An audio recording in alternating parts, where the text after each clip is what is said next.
Did you know that the epic show Soul Train was created by a black man? Donald Cortez Cornelius. You may recognize him as the host, but he was actually the creator of Soul Train.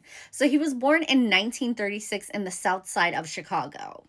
Don was 26 years old when he heard Martin Luther King's I Have a Dream speech for the first time, and it really inspired him. And he actually had the opportunity to meet Martin Luther King. So here he is, he's on the right of Martin Luther King. Huge. He began working at a small television station in Chicago and realized that there was no programming for African American youth. So he decided to take things into his own hands. So in the 1950s, there was a show that was already doing this, but it was white programming, and it was called American Bandstand. So he decided to make a black version of American Bandstand, and that is how Soul Train came to be.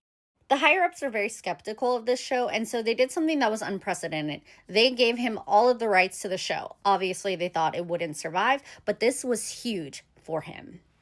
The idea behind Soul Train is that it was combining like live programming with a house party vibe. And so in 1971, it launched. And on the first episode, he basically had a group of kids and he was just like, go dance.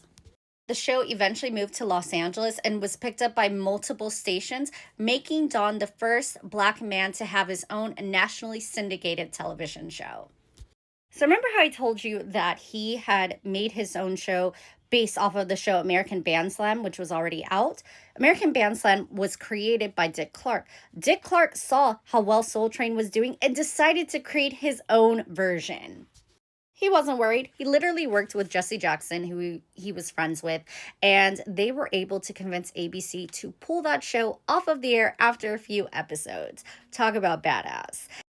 But eventually, Soul Train had moved into a different direction. Music was changing, hip hop was taking over, and Don was not a huge fan. He always wanted to be able to, show the black community in a positive light, and he was also very conservative. So when hip hop came out, he didn't understand it. He didn't feel like it was a good representation, and he had to either keep up with the times or step down, like essentially.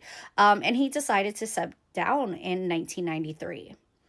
But even though he stepped down, I mean, Shamar Moore and other people went on to host it, but it still had such a huge impact in the community, and it's because of him.